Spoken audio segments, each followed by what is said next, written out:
न आपकी जमीन सलामत है, न आपके सपने सलामत है। बेटे को नौकरी चाहिए तो उनके घर के सामने जाके सलाम लगानी पड़ती है। खेत में पानी चाहिए तो आपको उनके सामने सर झुकाना पड़ता है। अगर आप अपना गन्ना बेचना चाहते हैं तो उनकी मर्जी के बिना गन्ना भी नहीं बेच पाते। भाइयों बहनों, ऐसी गुलामी की स्थिति आजाद हिंदुस्तान में ये किसानों की हालत, आखिरकार लोग कितने सालों तक सहन करेंगे? लोग कब तक सहन करेंगे? अब बारामती हो या महाराष्ट्र, ये जुल्म सहने को तैयार नहीं है। यहां का किसान जग गया है। यहां का किसान अपने हकों की लड़ाई लड़ रहा है। और मैं आपको विश्वास दिलाता हूं भाइयों,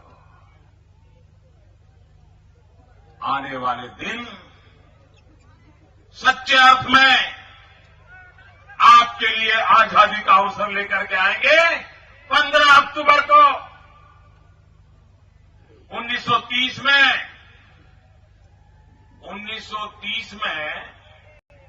की घटना और अभी 15 अक्टूबर की घटना, मैं दोनों को एक साथ देखता हूं।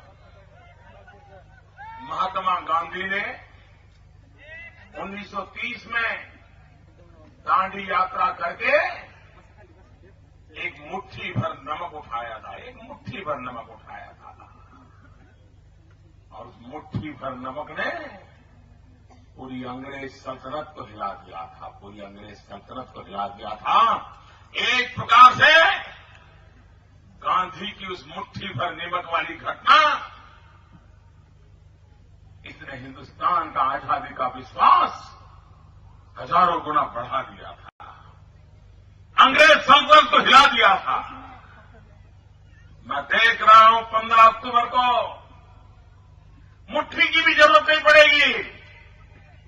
आपकी एक उंगली, आपकी एक उंगली, आपकी एक उंगली बारामती को आजादी दिला देगी, ऐसा मुझे विश्वास है। कमल के निशान पे बटन दबा करके भारतीय जनता पार्टी, स्वाभिमानी दल, राष्ट्रीय समाज पार्टी, इनका समर्थन करके भाइयों बहनों एक नई आजादी के युग का प्रारंभ 15 अक्टूबर को होने वाला है। ये 15 अक्टूबर 15 साल की भ्रष्ट लीला का खात्मा बोलाने का अवसर है। ये 15 अक्टूबर 15 साल के कुशासन का मृत्युदंड बनाने का अवसर है। ये 15 अक्टूबर आपके टूटे हुए सपनों को फिर से सजाने का प्रारंभ का पल है। ऐसा 15 अक्टूबर कमल के निशान पे बटन दबा करके एक नया इतिहास बनाने के लिए मैं मानता हूं यहां की जनता तैयार है। तैयार है ना? पक्का तैयार है? इस बार सब कुछ साफ हो जाएगा ना? कमल खिलेगा, बहुमत की सरकार बनेगी। भाइयों बहनों, इस चुनाव में मुझे बताइए, कांग्रेस पार्टी हो या एनसीपी, उन्होंने अपने 15 साल के काम का हिसाब देना चाहिए कि नहीं देना चाहिए? जरा पूरी ताकत से बताओ, अपने काम का हिसाब देना चाहिए कि नहीं देना चाहिए? अपने काम का हिसाब देना चाहिए कि नहीं देना चाहिए? दे रहे हैं, हिसाब दे रहे हैं, जवाब दे रहे हैं। आज भी आजादी के इतने सालों के बाद भी 40 से अधिक गांव इस इलाके के ऐसे हैं जिनको पीने का पानी नहीं मिल रहा है। पीने का पानी नहीं मिल रहा है। आप मुझे बताइए, यहां जो आपकी एमआईडीसी की नई बस्ती बनी, वहां पीने का पानी मिल रहा है क्या? मिल रहा है क्या? इतना ही नहीं, ये आपका उजनी डैम, ये उजनी डैम का पानी आपके काम आ सके ऐसी स्थिति में बचा है क्या? कोई काम में आ सके स्थिति में बना है क्या? पानी का अगर प्रबंध नहीं कर पाए, अगर पानी के लिए कुछ नहीं कर पाए, और जो लोग पानी मांगने गए थे उनको कैसे शब्दों से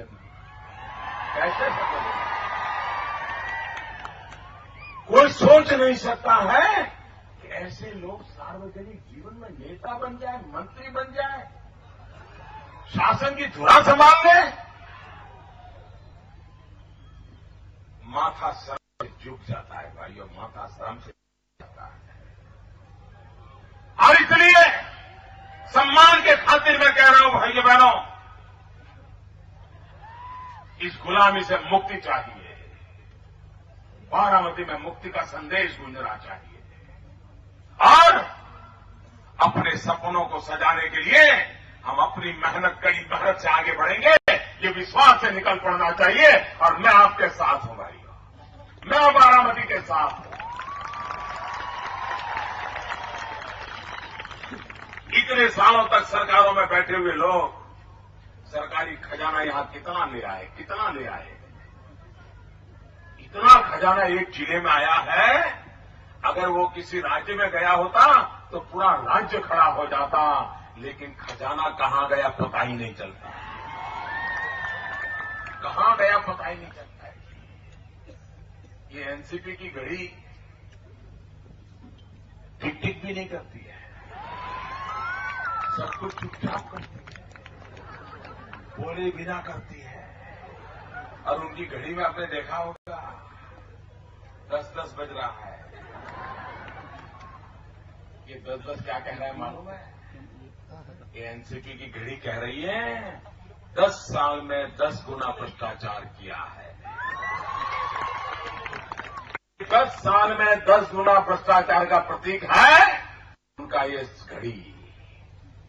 जिन्होंने 10 साल में 10 गुना भ्रष्टाचार कर दिया है, उनके लिए महाराष्ट्र की राजनीति में कोई जगह नहीं हो सकती भाई, कोई जगह नहीं हो सकती।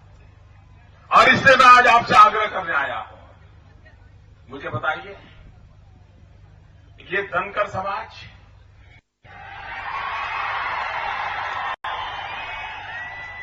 आज उसको अपने हकों के लिए लड़ाई क्यों लड़नी पड़ रही?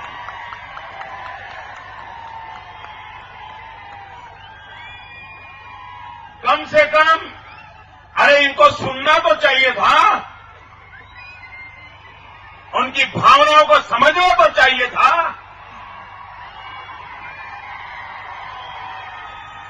और यही धनकर समाज है जिन्होंने आपके हर समय आपका साथ दिया था, लेकिन आपने उस समाज के पीठ में छुरा भौंक दिया। आपने उनके पीठ में छुरा भौंक दिया।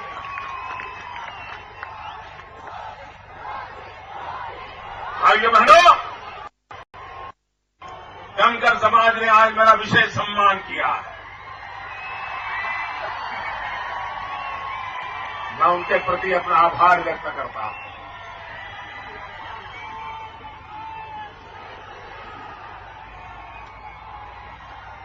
भाइयों बहनों,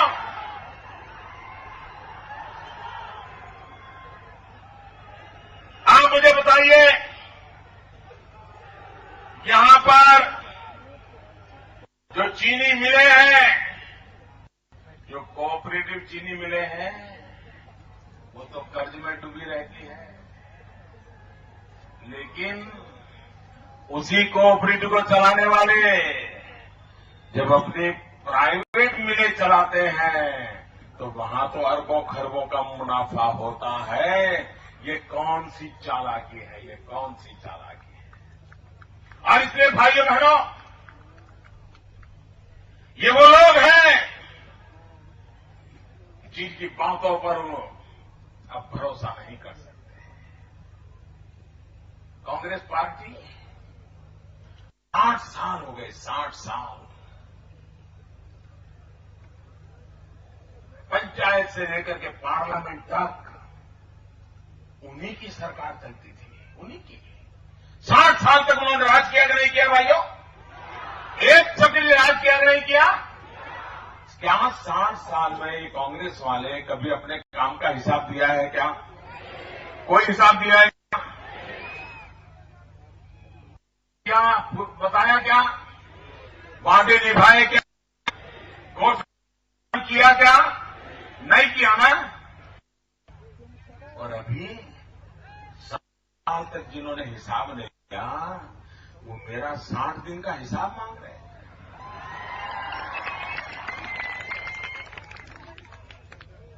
भाइयों बहनों,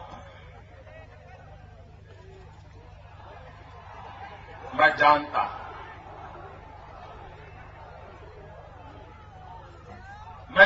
हूं ये लोग अपने आप को शहंशाह मानते हैं, ये लोग अपने आप को राजा महाराजा मानते हैं, ये अपने आप को जनता के प्रतिनिधि नहीं मानते हैं। और इसलिए जनता को जवाब देना चाहिए। ये बात उनके गले 60 साल तक उतरी नहीं है। भाइयों बहनों, मैं सामान्य इंसान हूं, सामान्य से सामान्य, पिछड़ों में भी अति पिछड़ों में, एक अति सामान्य परिवार में पैदा हुआ हूं।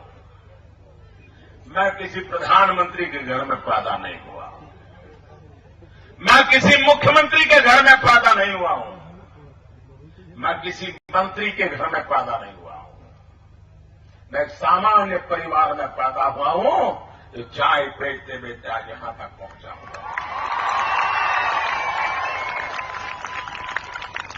ये आपके आशीर्वाद के कारण पहुंचा हूं। भाइयों बहनों, जो प्रधानमंत्री के घरों में पैदा हुए, जो मुख्यमंत्रियों के घरों में पैदा हुए, जो मंत्रियों के घरों में पैदा हुए, वो उन बड़े बड़े लोगों को हिसाब देने की आदत रखते हैं। मैं तो सामान्य घर में पैदा हुआ हूं, आप ही के बीच में पैदा हुआ हूं, इसलिए मैं आपको हिसाब देने के लिए बंधा हुआ हूं। आप ही मेरे मालिक हैं, आप ही मेरे हाईकमांड है, आप ही मेरे भगवान है। आपके चरणों में सर झुकाना ये मेरा दायित्व बनता है। और मैं भाइयों बहनों, पाई पाई का हिसाब दूंगा, पल पल का हिसाब दूंगा। ये मैं देश की जनता को विश्वास दिलाने आया। मैंने गरीबी देखी है, कठिनाइयां क्या होती है मुझे पता है। जिंदगी मुसीबतों में से गरीब परिवार कैसे गुजारता है वो मैंने जिया है। और इसलिए मुझे गरीबी क्या होती है वो देखने के लिए कहीं जाना नहीं पड़ता है। मैंने जिया है उसको, मुझे भली भांति पता है। और इसलिए ये सरकार गरीबों के लिए है, ये सरकार दुखियारों के लिए है, ये सरकार छोटे छोटे किसानों के लिए है, ये सरकार मजबूरी में जिंदगी जीने वाले लोगों को सम्मान देने के लिए है। और इसलिए मुझे भाइयों बहनों आपका साथ चाहिए, आपका समर्थन चाहिए। 15 साल कोई कम समय नहीं होता है। 15 साल में महाराष्ट्र की 2-2 पीढ़ियां तबाह हो गई, 2-2 पीढ़ियां तबाह हो गई। क्या और पीढ़ियों को बर्बाद होने देना चाहते हैं आप? और पीढ़ियों को तबाह होने देना चाहते हैं? भाइयों बहनों, मैं हैरान हूं। ये शरद राव कह रहे हैं कि सीमा पर तनाव है और मोदी महाराष्ट्र में आए हैं। अरे छत्रपति शिवाजी महाराज की भूमि से ज्यादा वीरता की प्रेरणा कौन दे सकता है? लेकिन मैं शरद राव को पूछना चाहता हूं, आप जब रक्षा मंत्री थे आप जब रक्षा मंत्री थे तब भी चीन और पाकिस्तान ने अपनी हरकतें बंद नहीं की थी। क्या आप कभी सीमा पर गए थे क्या? मैं पूछना चाहता हूं, छोड़ दो बुरी बात। भाइयों बहनों, जब सीमा ललकारती है ना, तब नेताओं की बयानबाजी नहीं होती है, जवानों की उंगली चलती है, ट्रिगर पर उंगली चलती है। जब सीमा पर तनाव होता है तब हिंदुस्तान में हिलता है, दुश्मन रोने लग जाते हैं, चीख दुश्मनों की सुनाई दे रही है। और मैं देश के जवानों को बधाई देता हूं, सीमा पर बैठे हुए जवानों को बधाई देता हूं। उन्होंने हिम्मत और हौसले के साथ अपनी ताकत का परिचय दे दिया है और उनको भी पता चल गया है कि वक्त बदल चुका है। अब पुरानी आदत काम नहीं आएगी, अब पुरानी आदत काम नहीं आएगी। बहादुर जवानों ने सही सही जवाब दे दिया है भाइयों बहनों, और इसलिए ऐसे विषयों को राजनीति के तराजू पर मत लाया करिए। जिस समय राजस्थान में चुनाव चल रहा था, दिल्ली में चुनाव चल रहा था, मुंबई में आतंकवादियों की गोलियां चल रही थी, होटलों पर आतंकवादियों ने कब्जा किया था, लेकिन हम लोगों ने आतंकवाद की उस घटना को राष्ट्र पर हमला बता करके चुनाव के मैदान में भी कभी इसका उपयोग नहीं किया था। देश की भक्ति की यही तो कसौटी होती है।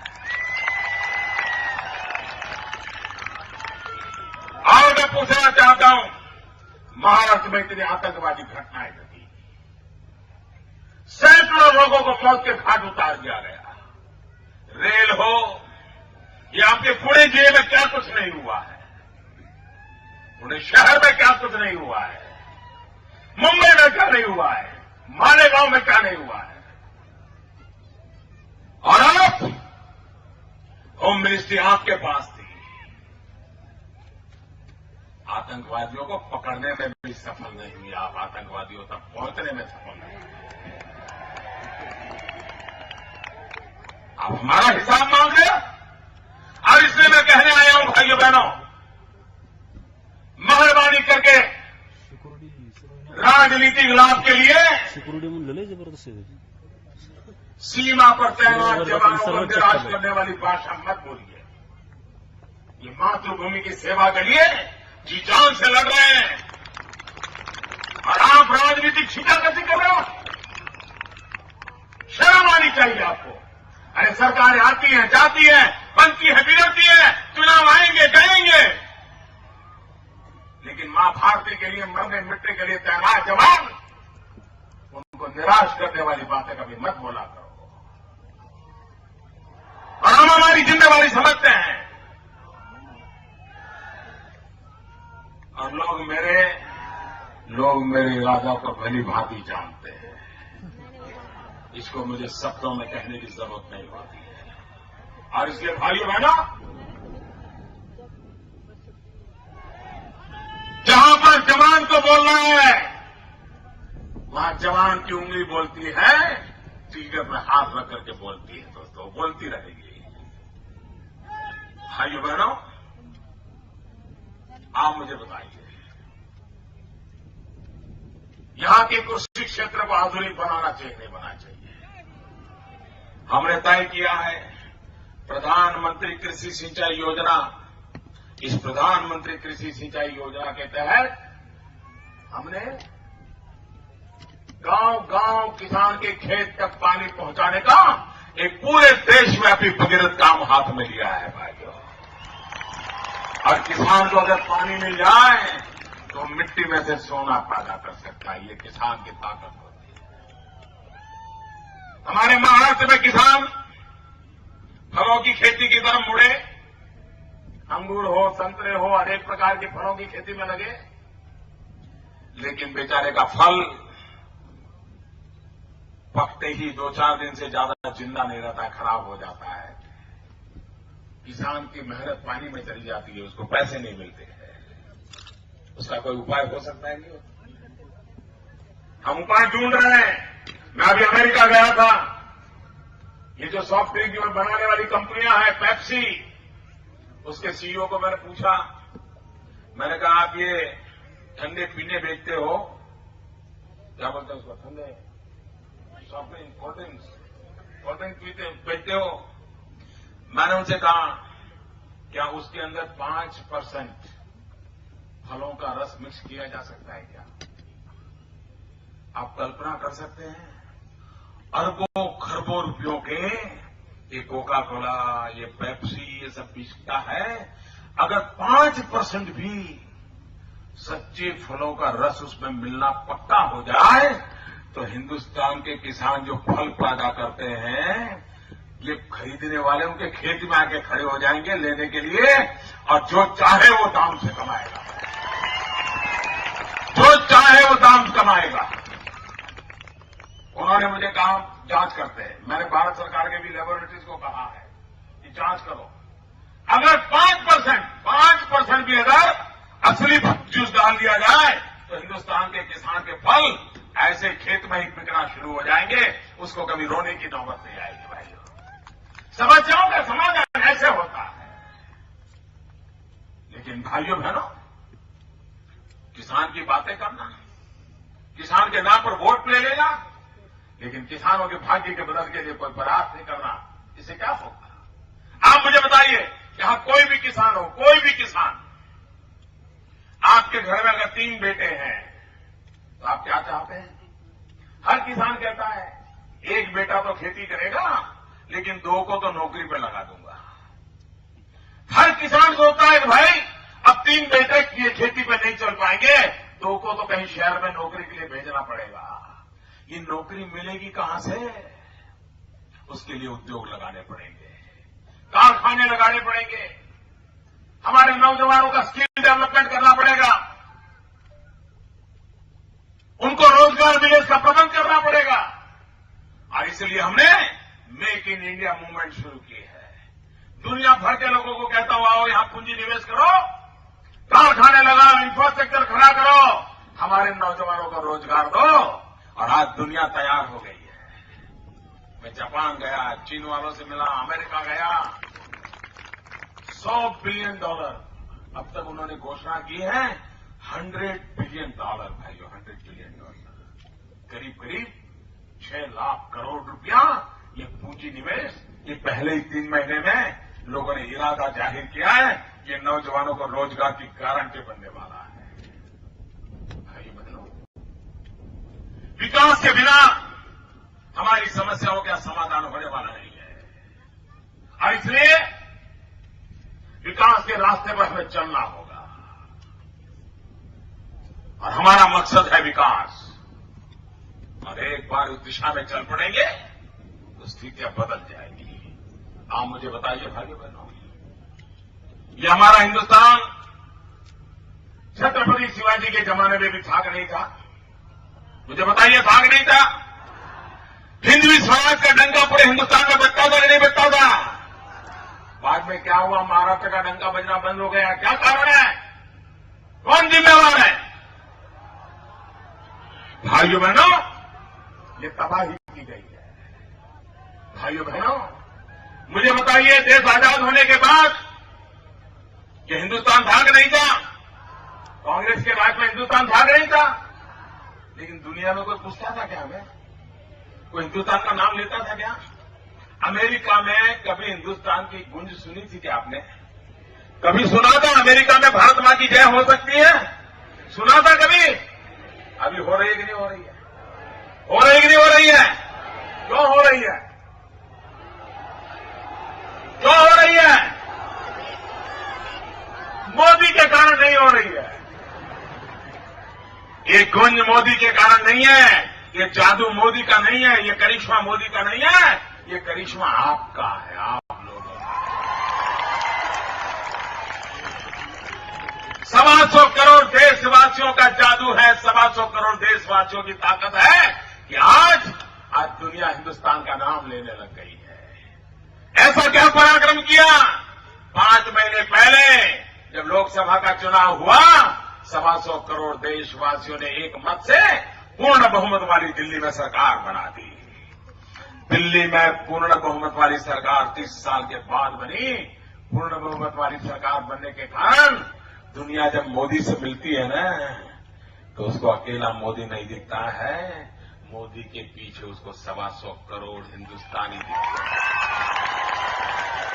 ये 125 करोड़ हिंदुस्तानियों की ताकत है कि आज दुनिया भारत का लोहा मानने लगी है। क्या भाइयों बहनों, ये महाराष्ट्र का जय जयकार होना चाहिए कि नहीं होना चाहिए? पूरी ताकत से बताओ, होना चाहिए कि नहीं होना चाहिए? विश्व में महाराष्ट्र की गूंज होनी चाहिए कि नहीं होनी चाहिए? हिंदुस्तान में महाराष्ट्र नंबर 1 पे चलना चाहिए कि नहीं चलना चाहिए? यहां सारी ताकत पड़ी है, सारी ताकत पड़ी है। आप सिर्फ 15 अक्टूबर को 15 साल के पापों को धोने के लिए कमल के निशान पर बटन दबाइए, पूर्ण बहुमत वाली भाजपा की सरकार बनाइए, पूर्ण बहुमत वाली भाजपा की सरकार बनाइए। मैं आपको विश्वास दिलाता हूं, महाराष्ट्र की भी गुंज दुनिया में सुनाई देना शुरू हो जाएगा।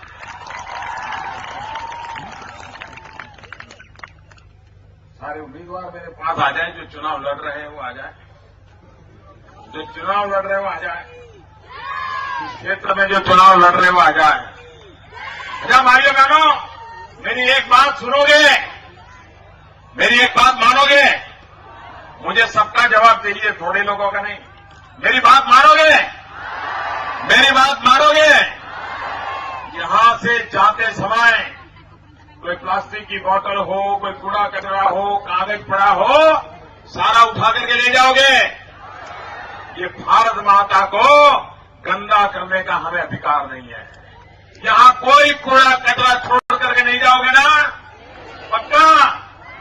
दोनों मुट्ठी बंद करके मेरे साथ बोलिए, भारत माता की, भारत माता की, भारत माता की।